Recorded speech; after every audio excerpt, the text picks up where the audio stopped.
नमस्कार। बहुत स्वागत है आप सभी दर्शकों का मेष राशि के लिए 2025 में गुरु गोचर के इस वीडियो में। 2025 में अतिचारी होंगे देवगुरु। 2025 में 3 बार राशि परिवर्तन करेंगे देवगुरु। जी हाँ, लगभग 15 दिनों के बाद 2025 की शुरुआत होने जा रही है। लेकिन 2025 में कुछ ऐसे बदलाव होने जा रहे हैं जो न केवल हमारे जीवन को वरन पूरे विश्व को प्रभावित करेंगे। ये बदलाव शुरू होंगे 2025 से और लंबे समय तक ये बदलाव होते रहेंगे। आज के इस वीडियो में हम बात करेंगे उस ग्रह के बारे में जिसका सबसे ज़्यादा प्रभाव हमारे जीवन पर पड़ता है, और वो हैं देवगुरु बृहस्पति। देवगुरु बृहस्पति सामान्य तौर पर एक राशि में लगभग 1 वर्ष तक गोचर करते हैं, लेकिन 2025 एक ऐसा वर्ष है जिसमें देवगुरु अतिचारी हो रहे हैं, यानी अत्यंत तीव्र गति से गतिमान होंगे और 2025 में 3 बार राशि परिवर्तन करेंगे। किसी भी ग्रह की 3 गति होती है। एक तो होती है सामान्य गति, दूसरे है वक्र गति जिसमें चाल धीमी हो जाती है, और तीसरी होती है अतिचारी यानी ओवर स्पीड। तो 2025 में गुरु की गति अत्यंत तीव्र रहेगी, सामान्य गति से बहुत अधिक तीव्र रहेगी, और अपनी तीव्र गति के कारण ही गुरु 2025 में 3 राशियों में गोचर करेंगे। जब गुरु अतिचारी होंगे तो नैसर्गिक रूप से इसका प्रभाव न केवल हमारे जीवन पर बल्कि पूरे विश्व पर पड़ेगा। तो 2025 में गुरु के गोचर का मेष राशि के जातकों पर क्या प्रभाव पड़ेगा, इसी का विश्लेषण करेंगे इस वीडियो में। ये विश्लेषण आपकी चंद्र राशि के आधार पर किया जा रहा है, और वीडियो के अंत में मैं आपको देवगुरु के उपाय भी बताऊंगा। तो ये है मेष राशि के जातकों की कुंडली। देवगुरु का गोचर आपकी कुंडली के धन भाव में है। वर्तमान में देवगुरु वक्री अवस्था में गोचर कर रहे हैं, और 2025 की शुरुआत में वक्री अवस्था में ही रहेंगे, लेकिन 4 फरवरी को मार्गी हो जाएंगे। मार्गी होने के बाद देवगुरु की गति धीरे धीरे बढ़ना शुरू होगी और 14 मई को अतिचारी अवस्था में आ जाएंगे, और अतिचारी अवस्था में ही राशि परिवर्तन करके मिथुन राशि में गोचर करेंगे, कुंडली के तीसरे भाव में आ जाएंगे। यहाँ पर गुरु की स्पीड सामान्य से 2.5-3 गुना अधिक तीव्र होगी, और यहाँ पर अतिचारी अवस्था में 18 अक्टूबर तक रहेंगे। लगभग 5 माह तक गुरु अतिचारी अवस्था में रहेंगे, और यहाँ पर गोचर करते हुए 12वें भाव, 9वें भाव, एकादश भाव और 7वें भाव के फल बहुत तीव्र गति से प्रदान करेंगे, क्योंकि गुरु 12वें भाव के स्वामी हैं, 9वें भाव के स्वामी हैं, और गुरु की दृष्टि लाभ के भाव पर, 7वें भाव पर और भाग्य के भाव पर पड़ेगी। तो इन सभी भावों से संबंधित फल बहुत तेजी के साथ आपको प्राप्त होंगे। और इसके बाद 18 अक्टूबर को एकदम से देवगुरु की गति धीमी होगी और कर्क राशि में आ जाएंगे, और यहाँ पर 11 नवंबर को वक्री हो जाएंगे, और 5 दिसंबर को वक्री अवस्था में पुनः तीसरे भाव में मिथुन राशि में चले जाएंगे। अब आप देखिए, वो ग्रह जो एक राशि में 12-13 महीने तक गोचर करता है, वो ग्रह एक राशि मिथुन राशि में मात्र 5 महीने तक गोचर करेगा। तो कल्पना कीजिए कि कितना तीव्र गति से गतिमान होंगे देवगुरु। मैं आपको इस चीज़ को एक चार्ट से समझाता हूँ। देखिए, जब सामान्य गति से गतिमान होते हैं तो आप ये समझिए कि गुरु की गति ये सामान्य गति है। इसमें जब वक्री होते हैं तो गति इससे भी कम हो जाती है। अब वर्तमान में क्या स्थिति है कि गुरु सामान्य से कम गति पर गतिमान है। 4 फरवरी को सामान्य गति पर आ जाएंगे। 4 फरवरी के बाद गति बढ़ना शुरू हो जाएगी, क्योंकि कोई भी ग्रह एकदम से अपनी स्पीड नहीं बढ़ा सकता, धीरे धीरे ही स्पीड बढ़ेगी। 14 मई को अपनी मैक्सिमम स्पीड पर यानी अतिचारी अवस्था में आ जाएंगे और यहाँ पर 5 महीने तक अतिचारी अवस्था में रहेंगे। 5 महीने का जो गोचर काल है, ये गोचर काल ऐसा होगा जो बहुत तेजी के साथ आपके जीवन में घटनाएं घटित होंगी, क्योंकि गुरु की स्पीड 2.5 से 3 गुना अधिक तीव्र होगी और 18 अक्टूबर को फिर गति घटने लगेगी और एकदम से 1 महीने से कम समय में ही सामान्य गति पर और उसके बाद वक्री अवस्था में आ जाएंगे तो सामान्य से भी कम स्पीड हो जाएगी। अब जरा सोचिए, एक एग्जाम्पल लेके मैं आपको समझाता हूँ। एक कोई वाहन है जिसकी स्पीड है 40 किलोमीटर 60 किलोमीटर पर आवर है। मान लीजिए 60 किलोमीटर प्रति घंटा है उसकी स्पीड। वक्री अवस्था यानी जब सामान्य से कम है तो 40 की स्पीड आप मान सकते हैं। तो 40 से 60 पर आए, धीरे धीरे स्पीड बढ़ना शुरू हो गई और जब स्पीड 150 किलोमीटर या 160 किलोमीटर पर आवर हो गई तो ये क्या हुई? यही हुई अतिचारी अवस्था। अब यहाँ पर देखिए, सोचिए, वो ड्राइवर जो उस गाड़ी को 150 और 160 किलोमीटर की स्पीड से चला रहा है, अगर वो जरा सी भी लापरवाही कर दे, जरा सी भी असावधानी बरते तो क्या होगा? तुरंत एक्सीडेंट होगा, तुरंत दुर्घटना होगी। यानी अचानक से अशुभ घटनाएं घटित होनी शुरू हो जाएंगी। और ड्राइवर कौन है? ड्राइवर हैं आप स्वयं, लग्न यानी आप। तो आपको इन 5 महीनों में बेहद सावधान रहना होगा। किस तरह से, ये मैं आगे आपको बताऊंगा। देखिए, शुरू के 4 महीने तो बहुत अच्छे हैं, कोई समस्या नहीं है, क्योंकि गुरु भाग्य के भाव के स्वामी होकर के धन के भाव में बैठे हैं तो आपको धन की प्राप्ति होती रहेगी, धन का संचय भी होता रहेगा।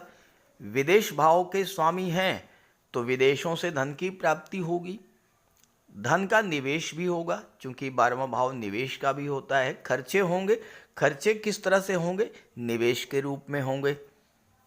तो धन की प्राप्ति होगी, धन का संचय होगा, धन का निवेश होगा, परिवार का विस्तार होगा, क्योंकि गुरु विस्तार के कारक हैं।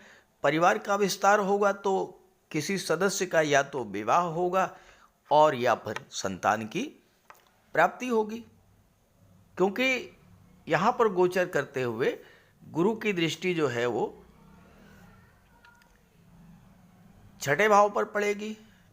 तो कोई आप लोन वगैरह लेना चाहते हैं तो उसके लिए भी समय अनुकूल रहेगा, वहाँ से आपको धन की प्राप्ति होगी। यहाँ पर गोचर करते हुए गुरु की दृष्टि 8म भाव पर पड़ेगी तो आपका कोई डूबा हुआ धन मिल सकता है, इंश्योरेंस के क्षेत्र से धन मिल सकता है, कोई पैतृक संपत्ति मिल सकती है, वसीयत या विरासत से आपको धन प्राप्त हो सकता है। जो लोग रियल एस्टेट से जुड़े हैं उनको लिए समय अच्छा रहेगा। जो लोग ऑटोमोबाइल सेक्टर से, ट्रांसपोर्ट टूरिज्म से जुड़े हुए हैं मेष राशि के, जो मेडिकल और सर्जरी से जुड़े हुए हैं, इंजीनियरिंग और टेक्नोलॉजी से जुड़े हैं, ऐसे जातकों के लिए समय बहुत अच्छा रहेगा। विदेश जाने के भी अवसर मिलेंगे, खास करके उच्च शिक्षा के लिए, मेडिकल और सर्जरी के क्षेत्र में। तो ये समय तो अच्छा रहेगा। अब होगा क्या कि मार्च और अप्रैल में गुरु की गति धीरे धीरे बढ़ना शुरू होगी, तो धन प्राप्ति में भी स्पीड आएगी। तेजी के साथ आपको धन की प्राप्ति होगी, तेजी के साथ भाग्य का आपको साथ मिलेगा, और तेजी के साथ विदेशों से आपको लाभ होगा। ये सब घटनाएं 14 मई तक होंगी। उसके बाद क्या होगा?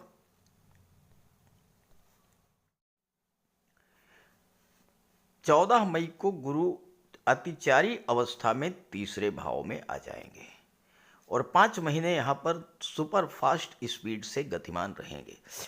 तो बहुत तेजी के साथ आपको 12वें भाव का फल मिलेगा, बहुत तेजी के साथ एकादश भाव का फल मिलेगा, बहुत तेजी के साथ 7वें भाव का फल मिलेगा, बहुत तेजी के साथ 9वें भाव का फल मिलेगा, बहुत तेजी के साथ 11वें भाव का फल मिलेगा। यानी आपकी इनकम बहुत तेजी के साथ बढ़ेगी, extra source of income generate होंगे। और जिस समय गुरु तीसरे भाव में होंगे उस समय राहु लाभ के भाव में होंगे। तो राहु से ज़्यादा धन तो एकादश भाव में कोई दे ही नहीं सकता। अब यहीं पर आपको सावधान होना होगा। किस तरह की सावधानी बरतेंगे आप? राहु मैलेफिक प्लेनेट हैं। राहु ये नहीं देखते हैं कि लीगल क्या है, इलीगल क्या है। राहु तो सिर्फ चीज़ों को पाना जानते हैं। तो आप ज़्यादा से ज़्यादा पैसा कमाना चाहेंगे, लेकिन यहीं पर थोड़ा सावधान रहना पड़ेगा। आप जो भी धन अर्जित करें वो नैतिक तरीकों से, लीगल वे से अर्जित करें। इलीगल तरीकों से अर्जित किया हुआ धन आपके काम नहीं आएगा। अब दूसरी सावधानी क्या है? गुरु 12वें भाव के स्वामी हैं, तीसरा भाव संचार माध्यमों का है। इस समय आप बहुत तेजी के साथ संचार माध्यमों से जुड़ेंगे और विदेशों से संचार माध्यमों के द्वारा जुड़ करके धन अर्जित करेंगे। लेकिन यहीं पर आपको सावधान भी रहना होगा। क्या सावधानी बरतनी होगी? तीसरा भाव संचार माध्यमों का होता है। संचार माध्यमों को लेकर के ही आपको बहुत सतर्क रहना होगा। मोबाइल, इंटरनेट, इन सब को लेकर के बेहद अलर्ट रहना होगा, क्योंकि इस गोचर काल में साइबर फ्रॉड बहुत तेजी से हो सकता है आपके साथ। तो कोई OTP आपके मोबाइल पर आए, भूल करके भी किसी को शेयर मत कीजिए। अपना पासवर्ड किसी को मत दीजिए। किसी को पासवर्ड दे रखा है तो पासवर्ड को चेंज कर दीजिए। तीसरी बात, तीसरा भाव आपके पराक्रम, पुरुषार्थ और आपकी कम्युनिकेशन पावर का होता है। आपके पराक्रम पुरुषार्थ में बहुत तेजी से वृद्धि होगी, कम्युनिकेशन पावर आपकी बहुत तीव्र होगी, निर्णय लेने की क्षमता अत्यंत तीव्र होगी और आप बहुत तेजी के साथ फैसले लेंगे। अति उत्साह में, उत्साह अच्छी बात है, लेकिन अति उत्साह, कॉन्फिडेंस अच्छी बात है, ओवर कॉन्फिडेंस नुकसान करता है, हानिकारक है। तो यहां पर आपको अति उत्साह से बचना होगा, ओवर कॉन्फिडेंस से बचना होगा, जल्दबाजी में कोई निर्णय नहीं लेना होगा, क्योंकि उस वाहन के ड्राइवर आप ही हैं जिसकी स्पीड 150 और 160 किलोमीटर पर आवर है। आपको बेहद सावधान रहना होगा। 7वें भाव पर गुरु की दृष्टि पड़ेगी, बहुत तेजी के साथ व्यापार का विस्तार होगा, बहुत तेजी के साथ आप अपने व्यापार को बुलंदी पर ले जाएंगे। लेकिन यहीं पर आप धोखा भी खाएंगे। अगर आपने बिजनेस पार्टनर चुनने में गलती की, जल्दबाजी में आपने पार्टनरशिप में कोई व्यापार व्यवसाय शुरू कर दिया, तो राहु की दृष्टि भी सप्तम भाव पर है। आपका बिजनेस पार्टनर ही आपके साथ धोखा करेगा, आपके साथ चीटिंग करेगा, आपकी धनहानि होगी। इस बात को लेकर सावधान रहना होगा। सप्तम भाव विवाह का होता है और सप्तम भाव पर गुरु का भी प्रभाव है और राहु का भी प्रभाव है। गुरु शुभ ग्रह हैं, राहु मैलेफिक प्लेनेट हैं, लेकिन गुरु अत्यंत तीव्र गति से गतिमान है। तो जीवन साथी चुनते समय भी आपको जल्दबाजी बिल्कुल नहीं करना चाहिए। बहुत सोच समझ करके तब ही कोई जीवन साथी आप चुनिएगा। जल्दबाजी में ऐसा ना हो कि आप कोई गलत निर्णय ले लें और फिर आपको पूरे जीवन पछताना पड़े। तो ये 5 महीने ऐसे हैं जहां पर आपको हर दृष्टि से सावधानी बरतनी होगी। इसके बाद 18 अक्टूबर को चौथे भाव में आ जाएंगे और यहाँ पर अपना सामान्य फल देंगे, क्योंकि एकदम से स्पीड स्लो हो जाएगी और 11 नवंबर को वक्री हो जाएंगे और पुनः जो है तीसरे भाव में चले जाएंगे। तो यहाँ पर कोई विशेष प्रभाव नहीं पड़ेगा। भूमि भवन प्रॉपर्टी का आपको लाभ दे सकते हैं, डूबा हुआ पैसा मिल सकता है, विदेश जाने का योग बन सकता है, विदेशों से धन मिल सकता है, गुप्त धन की प्राप्ति हो सकती है। ये सब घटनाएं आपके साथ होंगी। विशेष सावधानी भरा जो समय है वो 14 मई से 18 अक्टूबर तक है।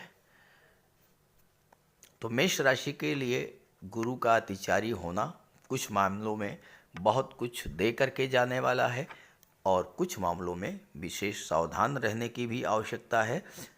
तो इसके लिए कोई नकारात्मक प्रभाव ना पड़े, इसके लिए आप देवगुरु का उपाय करते रहें। तो बात करते हैं उपायों पर।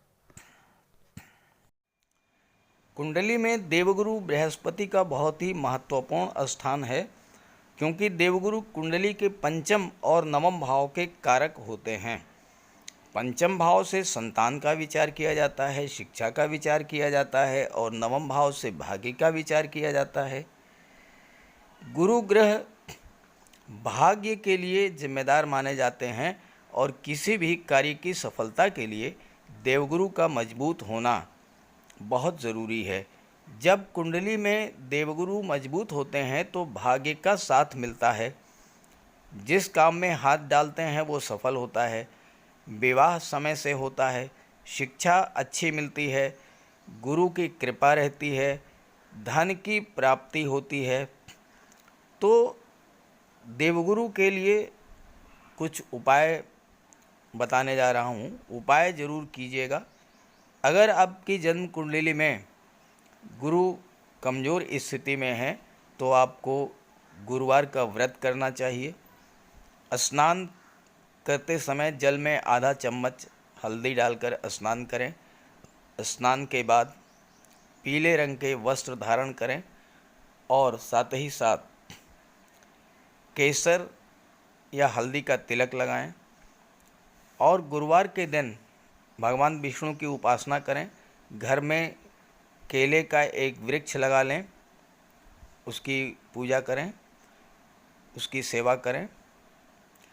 भोजन में चने के बेसन, चीनी और घी से बने लड्डू का सेवन करें और अपनी क्षमता के अनुसार पीले वस्त्र, हल्दी, शहद, धार्मिक पुस्तकें, इन सब का दान कर सकते हैं। अगर गुरु ग्रह कमज़ोर है तो पुखराज धारण करें, लेकिन इसके लिए किसी योग्य ज्योतिषी की सलाह ले लें। माता पिता, गुरु और बुज़ुर्गों का सम्मान करें, उनकी देखभाल करें और उनका आशीर्वाद प्राप्त करें। साफ सफाई रखें, गुरु की सेवा करें और दही और चावल गरीबों को खिलाएं। किसी गरीब को, किसी दिव्यांग व्यक्ति को भोजन कराएं। किसी वृद्धाश्रम में जाकर के वृद्धों के साथ कुछ समय बिताएं, उनकी समस्याओं को जानें समझें। कोई ज़रूरी नहीं है कि आप धन से ही सहायता करें, तन और मन से भी आप मदद कर सकते हैं दूसरों की, और ऐसा करने से देवगुरु अत्यंत प्रसन्न होते हैं। और जब देवगुरु बलवान होंगे तो आपको पूरा लाभ मिलेंगे। तो ये उपाय करके देखिएगा, लाभ होगा। कमेंट करके बताइएगा ताकि आपके साथियों को भी इसका लाभ मिल सके। नमस्कार।